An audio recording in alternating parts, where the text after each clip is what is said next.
This is probably the thing that I like to talk about the most with my clients and try to educate people on. If you buy a home when you're younger and you make that your primary source of debt, it is a debt in one aspect, but it's also appreciating. It's an issue that we kind of gear toward talking to millennials and Gen Zs. And a lot of them feel like they'll never own a home. They can't save any money. They're just getting by. They're just barely making ends meet. And I can actually feel for that. I mean, when I bought my home, I was making $9 an hour as an entry-level graphic designer, and homes were, I think I bought my home for $120,000, and I qualified for a loan, making $9 an hour. Whether that's student loans, buying that new car, accruing credit card debt, be really mindful about the debt that you take on. That will impact your debt to income ratio and impact the amount of home that you're able to qualify for.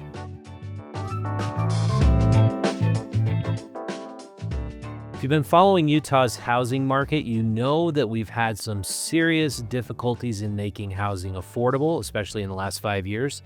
With me on the program is Asha, tell me your last name again. Klarich. Klarich. And you are a local real estate agent as well as an attorney, and you've been obviously very immersed in the housing market. Thanks for coming on, Asha. Thank you. So it's never been more unaffordable to buy a house in Utah. And according to what I pulled up, just an overview, the average home value in Utah is now $517,000, which is a 1% increase from the previous year. That's not too bad. But what that means is, in terms of affordability, you need to be earning $140,000 to afford the median mortgage. I mean, it just, the pool of people who are earning $140,000 and above is got to be really small. Is that made it extremely hard to find a pool of buyers for real estate agents like yourself? So I think we still have a substantial market of buyers, but they have adjusted their expectations in terms of housing. Demand in the Salt Lake Valley has been extraordinarily strong for many years now. So while many people may want to live in the Salt Lake Valley and have a traditional single-family home, the cost of that housing has significantly risen over the years. So what we find is buyers adjusting their expectations, looking on the outskirts of the Salt Lake Valley, south of the valley, and into condos and townhomes, especially for first-time home buyers. And in downtown Salt Lake City, it seems like it's just all apartments, right? It's just they're just assuming that people are in this wait and see mode, the new people immigrating to Utah, and they're just going to want to be in apartments. And now we have a flood of apartment inventory, but there seems to be not that many condominiums in the city center. But you're finding plenty of buyers who are able to find condominiums and townhomes still for somewhat affordable prices, I guess. Yeah, so we do find some condos downtown. They're, of course, much smaller. They don't accommodate some of the larger families that our younger Utah families have. We're definitely seeing a lot more development on the outskirts of town to accommodate higher density housing that is more affordable. A good example of that is Eagle Mountain. A lot of developers have been trying to capitalize on the vast amount of open land that there is in Eagle Mountain and surrounding communities to build larger amounts of high-density housing, condos and townhomes that are affordable. Yeah. So are you finding that the majority of first-time home buyers just have to settle with a condo or townhome? They just really cannot go into a single family home, in general? You're not really able to steer them in a direction that way. So I think we do see a lot of first-time home buyers that are looking at condos and townhomes because the price point is definitely lower. There are definitely pockets of homes in the Salt Lake Valley, for example, the Rose Park area, the Marmalade District, where there are single-family homes that are smaller, still have a decent-sized lot, and folks are buying those up, renovating them, and able to get into homes Mm. that way as well. Um, that trend has certainly caught on. So the housing prices in those areas, those gentrified areas, have been going up. Yeah, I was in Glendale just yesterday, and like Indiana Avenue by Redwood Road, and I would think that would not be the best area, but I was amazed how nice the homes there look now, and how many had obviously been flipped and fixed up. And that's got to be a really tough thing to find these days, I would assume, to find a house that you could either flip or a sort of cheap home in a good neighborhood. Is that really difficult right now? Actually, I think it's a lot easier than people might think. I have a large network of off market properties. So they're not on the traditional MLS. You won't find them on Zillow or realtor.com. But myself and many of the agents at my brokerage definitely see fix and flip properties come across our desk all the And that's time. something you want to have an agent like yourself to find if you really want to look and get them. Yeah, I think so. I think in the digital age, we're also accustomed to being able to open up the app, utahrealestate.com, Zillow. But there are a lot of benefits to having an agent who is experienced and has developed those connections across the state. We keep our ear to the ground. We hear about properties before they've even hit the market. And we can definitely help a client walk through that process. I think with a fix and flip, an agent is definitely beneficial. We can help a client walk through the process of getting an inspection, and structure the contract in such a way so that their earnest money is protected in the event they decide not to go through with it, if it's more than what they anticipate to be. Yeah. Um, Another thing to consider with an agent, like for myself, I've developed a really extensive list of contacts that can help you flip it. Hell yeah. Yeah, great, reliable contractors that can help make that a reality. Oh, that's cool. So as far as like trying to time the market, I've pulled up this article from US News and World Report. It's 2025 to 29 market predictions. The key takeaways are: sales of existing homes will grow moderately as buyers become accustomed to higher prices, mortgage rates, new policies on real estate commissions, and the sharing of home listings on public MLS systems will likely vary between regions before being revamped and national rules are enforced. New built homes will continue to fill the supply gaps created by the lack of existing home inventory, especially by home builders who can buy down mortgage rates. Um, as far as here in Utah goes, I think a lot of people are probably in that wait and see mode, and they're thinking, I'm going to try to wait till that interest rate comes down just at least a point or two. What would your advice be to that? Um, Great question. And this is probably the thing that I like to talk about the most with my clients and try to educate people on.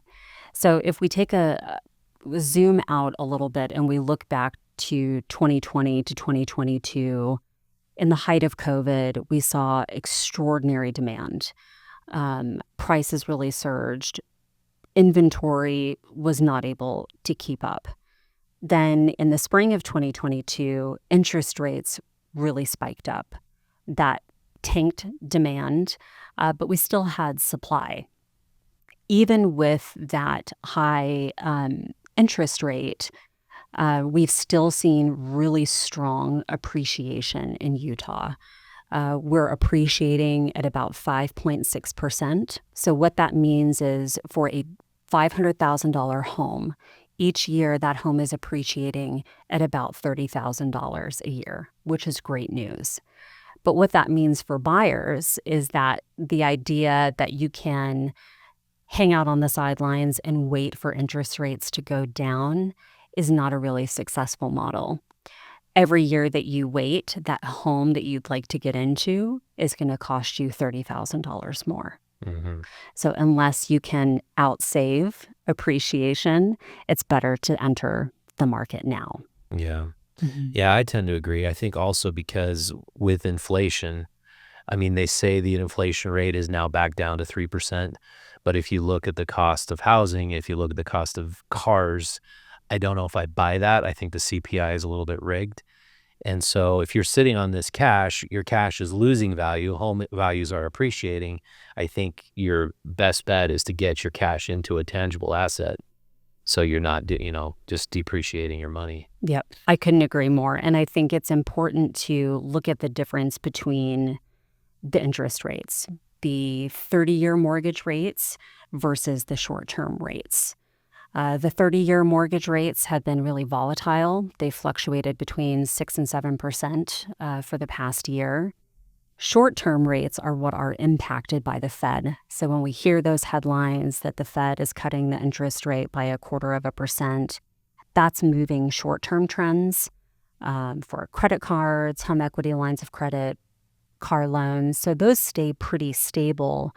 But for our longer term mortgage rates, those are really impacted by inflation, economic strength, and demand. So inflation has settled down a bit, but the strength of our market is still very, very strong. So that's keeping our home prices high. Yeah, and you look at just the simple like mathematics of it. In California, you've got 27 million people, and a lot of them are Gen Zs and millennials who are ready to buy homes. And if they're completely priced out of the housing market they're always going to be looking for other markets. And the jobs market here is so strong. The workforce we have has been discovered by Silicon Valley, and now we have Silicon Slopes. Can you talk about how the Californian has moved into our market and changed the game and how it's and the dynamics of the market here? Yeah, absolutely. So KSL just recently posted an article in the past 2 weeks explaining how the growth in our population is going to continue. We're in the top 5 states for population growth, so that means demand. That's going to keep our housing prices higher than we would And it's not possibly because of like. birth rate for the first Yeah, time. it's not because of birth rate. We definitely have a command on a positive birth rate.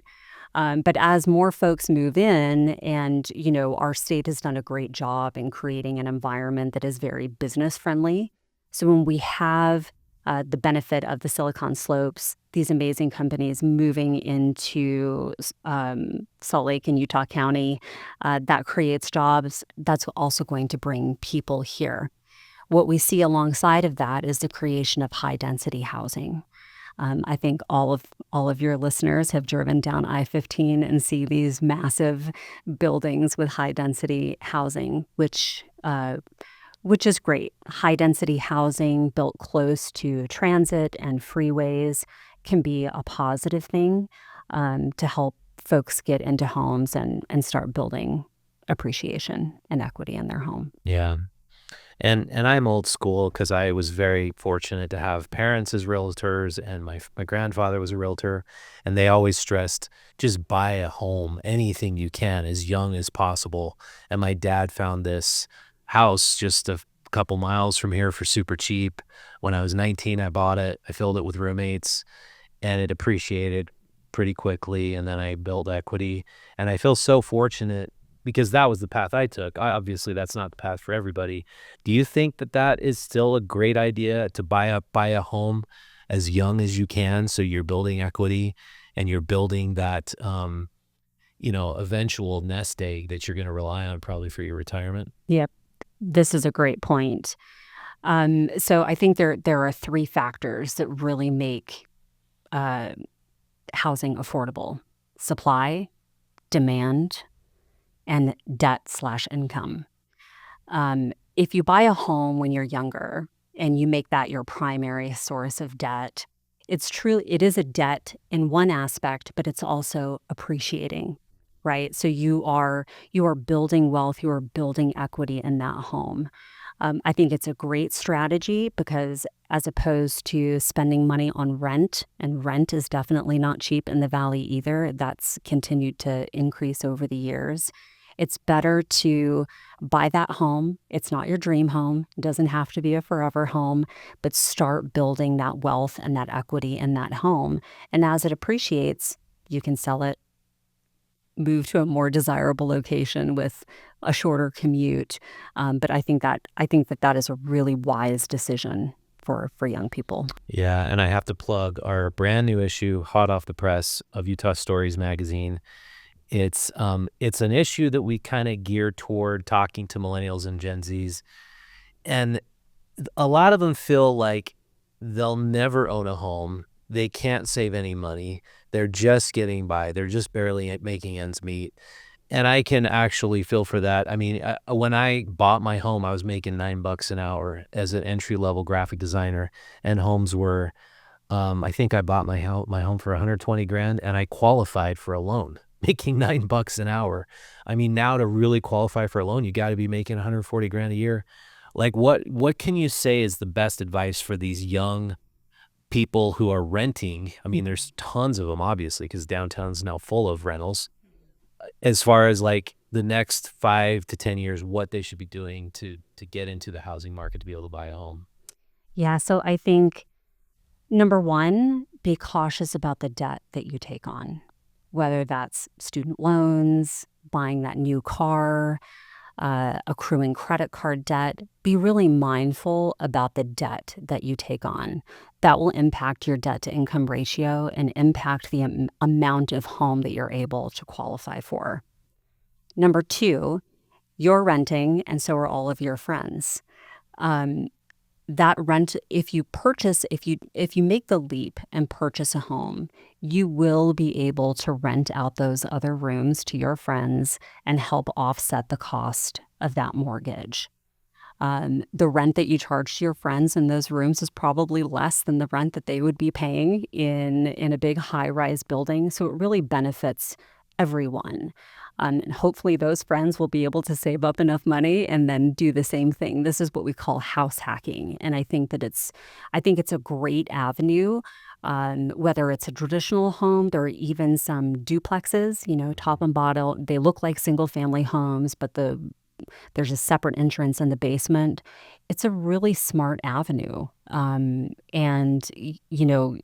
in contact with a really good agent, we can help you crunch the numbers, and make it a feasible option. Yeah, I think your point about taking on good debt as opposed to bad debt. Credit card debt is definitely bad. Student loan debt is probably better, but I mean, a lot of folks I knew piled on that student loan debt, and then they're unable to afford a home because they're paying so much for the student loan. Whereas if they could have bought a place and then got their living expenses down low enough, maybe it would have taken them longer to graduate, but then they'd have some equity, they'd have a home, they'd have, a better kickstart to life if they were able to just get into something. And obviously you have to work harder that way, but I think that's good advice. Take on better debt that accrues equity for you and appreciation. Yeah, and I think timing is really important as well. Um, if you can hold off on, if you really need a new car, if you can hold off on buying that car until after your mortgage is closed, that's a real benefit. You can buy a car after you get a mortgage. It's kind of tough to get a mortgage right after you purchase a car or make another big purchase. So be smart about the timing as Mhm. well. Keep that debt low. And it is definitely better to Yeah, buy sooner than later. yeah, I agree. So I want to switch gears a little bit and talk about this Utah State legislative session is going to start after President's Day. I guess that's about a month away. They're trying to do all these measures, including Governor Cox saying he wants to build 30,000 starter homes under $350,000. That would be incredible. But what do you think the Utah State Legislature could do that's not doing to make the supply of affordable housing greater in Utah? So if we look, most of what the legislature in Utah and in surrounding states have been doing is to decrease the cost and the red tape associated with getting building permits. So the idea behind that is we're going to make it cheaper, less timely, or less costly and time consuming for builders to get a permit to promote the construction of affordable housing. We also see, of course, the construction of high density housing. But I think what the legislature needs to realize is that the true driving force between high housing costs is demand.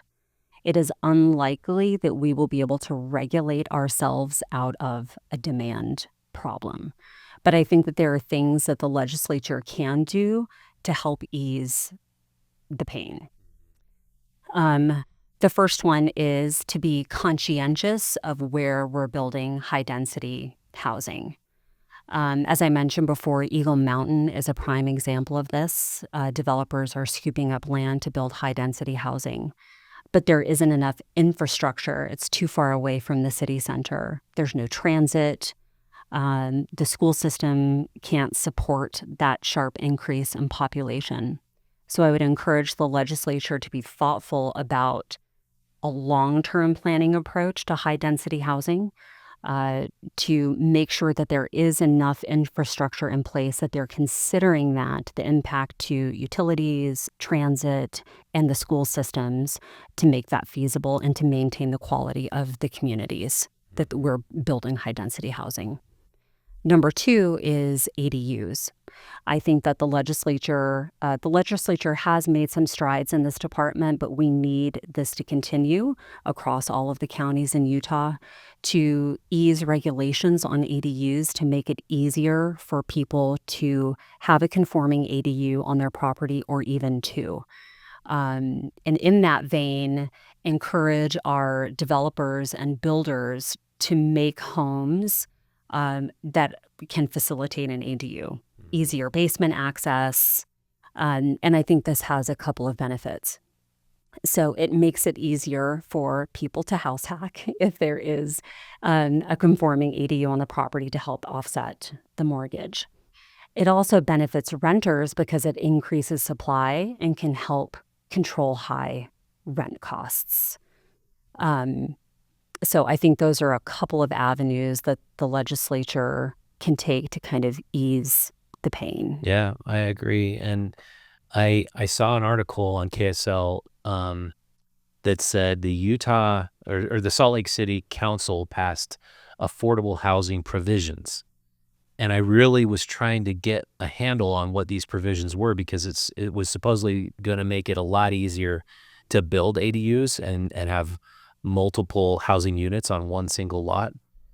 And I had a really simple question. I just said, I'm a landlord. I have some properties that rent out. They're single family homes. They could accommodate an ADU, but currently the provision is in the ADU laws, the bylaws are you have to be an owner occupier to build an ADU. So under your affordable housing provisions, can I build an ADU not being owner occupier? And the guy's like, well, then you need to, that doesn't follow under affordable housing provisions. This is about, and I'm like, well, so you're saying this would fall under your affordable housing provisions if I tore down the house and built 3 units on my lot, but I can't just build a affordable ADU? And he's like, no, you got to talk to somebody else about that. I mean, that's just such a simple provision that they could pass. But it's like, why aren't they just looking at the lowest hanging fruit? I just don't get it. Yeah, I agree with you. I think that the legislature needs to make a lot more headway in ADU and make it easier for landlords, non-owner occupied owners to create that additional housing. If an owner wants to create an additional ADU on their property, I think it benefits the population and helps renters. I mean, we have to come to the realization that, yes, affordable housing will get some people into a home, but there are also some people that are just truly not able to and cannot afford that. They still need an affordable rent. Yeah. Yeah, Even so if we it need to make were, that even if it possible. were like if you have the street parking available, then we'll let you do the ADU. But if you don't, then maybe they have to have a provision where the renter has to not own a car and just go by bicycle or use transit. I just think there's a lot of things they could do to make it easier for landlords to build more units on their properties. Yeah, agreed. So I wanted to get your advice. So what would be like your top 5 recommendations for home buyers who are looking into the market right now, who probably see home buying on the horizon in the next 3, 5, 10 years?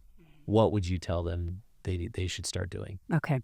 So if you are thinking about buying now, what trends have told us for the past several years is that demand sharply increases March, April, and May. So if you are in the market, I would highly encourage you to get off the sidelines and buy now. Avoid that spring rush. Um, One of the primary reasons for this is you'll have a better chance at negotiating an amenable price. And secondly, it's still possible to negotiate a 2-1 rate buy down. Explain that. So a 2-1 rate buy down is when the seller will pay down the interest rate for the first 2 years of your mortgage. So for the first 2 years, let's say interest rates are at 6%. The seller can buy down your rate for the first year of home ownership to 4%. The second year, it's a 1% buy down, so it would be 5%. Mm. So what that does is it makes your payments a lot more affordable. It can save you $20,000 in mortgage payments over the first 2 years of your mortgage. I think that interest rates will come down over the next year, probably to the high fives, maybe 5.5%. But what that does is it gives you time to refinance your mortgage once rates do take that significant dip. The benefit is also that the 2-1 buy down is paid in full by the seller at closing. So let's say rates do take a really good drop. You have the flexibility to refinance during that 2-year period, and any credit goes back to you. So you truly don't lose anything. Yeah, that's a pretty good deal. Is it the seller who takes the hit then? Yes, but the benefit for the seller is they can continue to sell their home. They don't have to significantly drop the price of their home. So they still get the price that they want. It benefits the buyer because the rate is lower and they still have the option to refinance. Yeah. That option will go off of the table or become less likely when demand increases in the spring and summer. So that would be my So wintertime is really the best. right late now. fall. Call me. Now is a great time to buy, and we can still negotiate that 2-1 buy down. If you are a seller, it may very well benefit you to sell during that spring rush, but every situation is different. With the strength of the housing market, and I don't see that declining anytime soon, if you can hang on to a home and buy the next one, we have strategies to help you achieve that, and then that can help you accrue your wealth. There are definitely strategies that would allow you to hang on to your first home and purchase another one. Cool. Sounds like good advice. Yeah. Just in closing, I wanted to pull up on the screen. This is where we lived for 16 years. We bought exactly what you described, a mother-in-law apartment in the basement so we could afford Sugar House. We really wanted to live in Sugar House, especially my wife, because she loves walking and loves walkable communities. Here, the range of prices, you've got $3 million for a 4-bed, 3.5 bath on Harvard Ave. You've got $834,000 for a 3-bed, 2-bath. I think the cheapest I can find is $429,000 for a 1-bedroom, 1-bath. It's just unbelievable. But right on 700 East, 3 beds, 1 bath, 1,400 square feet. If you're like on the sidelines and you can only afford, say, a place that's 450 and below, would you jump into something like this right on 700 East that just a lot of undesirables, but still it's a house and still it's probably going to appreciate, but it's on a busy road. Would you even get into something like that? I think it depends on your situation and what kind of lifestyle you want. I have a few clients right now that their max price is 500,000. There's actually a lot on the market right Yeah, now, I'm surprised I under found something, right? 500,000. I actually, I scour the MLS every day. There's quite a bit in the 350 to 400 range as well. Mm. But if you're a younger person who wants to be kind of in the thick of it and live on 7th East if it doesn't bother you, Mhm. great. Yeah. It depends on what If you're you got looking if you for. got 3 roommates ready to move in Yeah. and 2 of them will bunk up and they'll each pay you over $500, why not, Yeah. Yeah. So, Absolutely. well, thanks so much for coming on, Asha. Yeah, Really thank appreciate it. you. I How appreciate how it. do people get a hold of you? So you can reach me via email at Asha, ASHA, at Prex, PREXRE.com. You can also call me or text me anytime, 801-907-5505. I also have a website, elevatedutahhomes.com. You can search all of my properties there as well and find ways to contact me. One of the benefits of reaching out to me or contacting me through my website, I don't sell data. Um, you're getting directly to me, a small business owner, a local. When you put your phone number or your email into some of the other larger sites, you never know who you're going to get.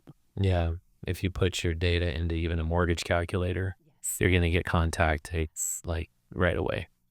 So that's good to know. So Elevated Utah Homes, Asha with an A, at prex.com? Prex RE. Prex, RE.